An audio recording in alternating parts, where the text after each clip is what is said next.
bagaimana pelaksanaan PTS di SMP Negeri 1 Jombang, Bapak? Ya, PTS di SMP Negeri 1 Jombang kami melaksanakannya secara online berbasis Android. Dengan harapan semua siswa sudah tidak ada kendala lagi bagaimana cara menggunakan aplikasi, termasuk juga menghadapi pandemi yang saat ini. Artinya mau tidak mau untuk ujian di SMP Negeri 1 Jombang harus berbasis Android dan online untuk meminimalkan kontak fisik jika menggunakan paper seperti yang zaman dahulu. Terus untuk siswa SMP 1 Jombang itu kan banyak, Pak. Ada Ya, sekitar 900-an. mm-mm. Pelaksanaannya bagaimana? Apakah semuanya masuk semua atau bagaimana?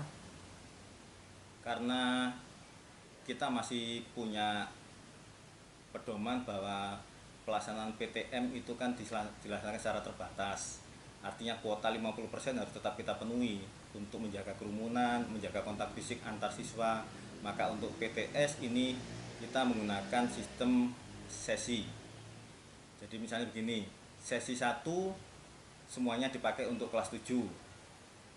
Terus sesi kedua dipakai untuk semua siswa kelas 8, kemudian sesi yang ketiga dilaksanakan untuk semua siswa kelas 9.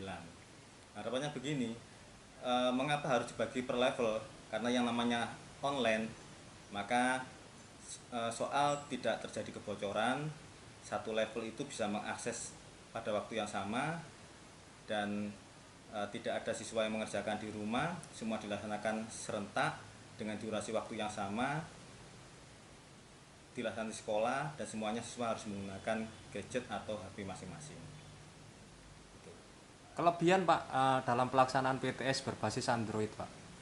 Ya, bagaimanapun juga yang namanya sebuah langkah atau sebuah kebijakan pasti ada plus dan minusnya atau kelebihan dan kekurangannya.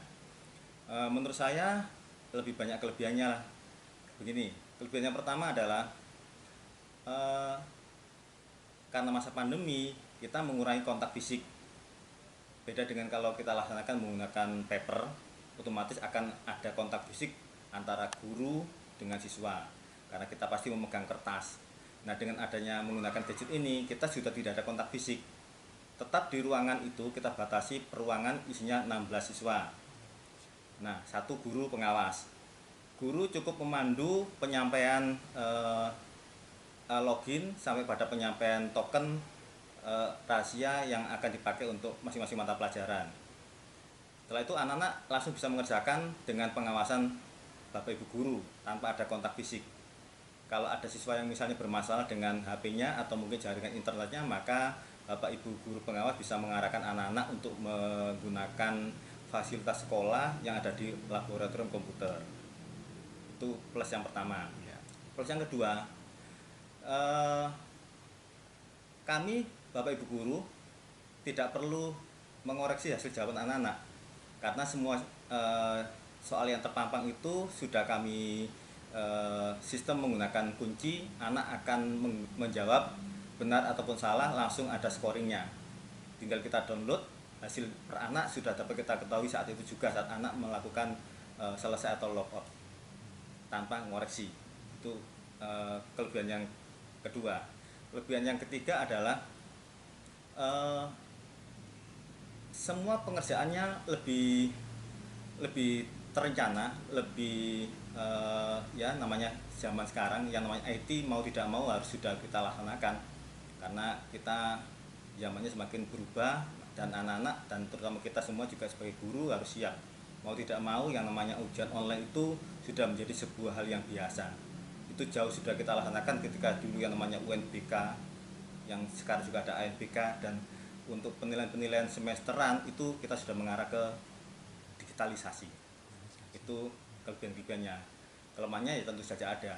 Kelemahannya mungkin begini, ada beberapa anak yang mungkin belum punya HP, itu kekurangannya. Kelemahan yang kedua, mungkin ada anak yang tidak mampu beli paket data, atau mungkin punya paket data tapi jaringannya mungkin lemah sehingga akhirnya anak mengakses soal ujian atau PTS itu menjadi terkendala, tidak lancar, atau istilahnya apa, buffering dan sebagainya. Itu kelemahan-kelemahan dan insya Allah masih bisa teratasi. Tapi dibandingkan dengan kelebihannya, tentu saja kelebihannya lebih sangat bermanfaat untuk perkembangan yang namanya ujian digitalisasi ya seperti ini. Itu mungkin. Terus yang berikutnya Pak, Ya. bagi orang tua Pak, nah, ini kan pelaksanaan PTS kan berbasis online. Ya. Untuk mengetahui hasil dari pelaksanaan PTS, misalkan orang tua mengetahui nilainya berapa, itu nanti seperti apa Pak? Eh, ada sebenarnya bisa saja kami langsung sampai ke orang tua saat ini juga, akan tapi kan tidak bisa seperti itu ya, karena ini masih menjadi konsumsi bapak ibu guru. Intinya setelah anak mengerjakan nilai langsung bisa keluar, nanti kita masih menunggu. Tiap pelaksanaan itu pasti ada anak yang terkendala, mungkin ada yang sakit, ada yang ya macam-macam lah kendalanya, sehingga nanti akan ada yang namanya ujian susulan.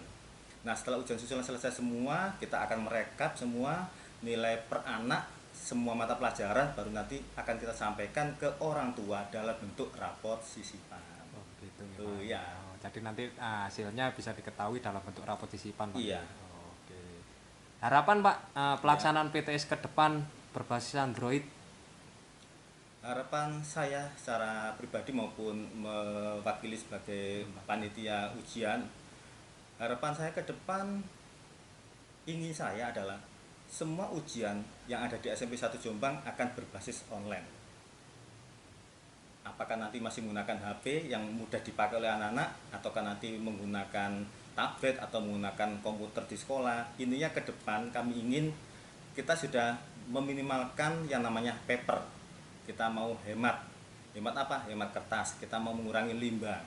Karena tadi seperti kelemahan-kelemahannya tadi, kita mencoba mengurangi dengan adanya digitalisasi ini. Ternyata kelebihannya lebih banyak. Itu yang akan kita coba usung ke depannya nanti, semua ujian berbasis online. Dan sebenarnya online itu kan bisa dikerjakan dari rumah. Cuma karena ini adalah wacananya adalah PTN, kita gelorakan PTN itu menjadi sebuah keinginan kita bersama bahwa belajar tatap muka itu jauh lebih asik daripada pembelajaran jarak jauh. Nah, ujian pun demikian, kita akan mencoba ujian apapun nanti basisnya adalah basis online. Apakah nanti menggunakan HP ataupun yang lain. Karena apa tadi? Keunggulannya jauh lebih banyak. Anak-anak juga menjadi terbiasa bagaimana ujian di SMP 1 semuanya berbasis online. Itu harapan saya, sehingga menjadikan ya SMP 1 ya basisnya IT gitu ya, basisnya IT. Kita mencoba ini menjadi sebuah wacana kita bersama agar SMP 1 berbeda dengan SMP yang lain. Anak-anak juga harus terbiasa dengan itu. Kalaupun ada kendala-kendala sekarang ini, kedepannya coba kita sempurnakan, baik kendala dari sistem atau web kami, ataupun nanti kendala-kendala yang dihadapi oleh anak-anak, bagaimana untuk meminimalkan kendala-kendala itu, coba sedikit demi sedikit kita akan sempurnakan itu, sehingga ke depan ujian online tidak pernah ada masalah. Hasil lebih cepat, mudah, dan insya Allah juga tidak mahal karena penggunaan internetnya juga tidak sebesar aplikasi-aplikasi yang lain. Itu harapan kami. Terima kasih Bapak nggih. Sama-sama. Baiklah anak-anak, selalu semangat, terus belajar yang baik. Apapun ujiannya, semoga kita selalu bisa melaksanakan ujian secara online dengan baik. Kalian persiapkan diri dengan baik, belajar yang baik, alat-alat yang disiapkan dengan baik, sehingga kalian bisa mendapatkan hasil yang terbaik, dan SMP 1 selalu menjadi number one. Terima kasih. Sekian dari saya, terima kasih, semoga bermanfaat untuk kita semua. Mari kita menjadi lebih baik. Wassalamualaikum warahmatullahi wabarakatuh.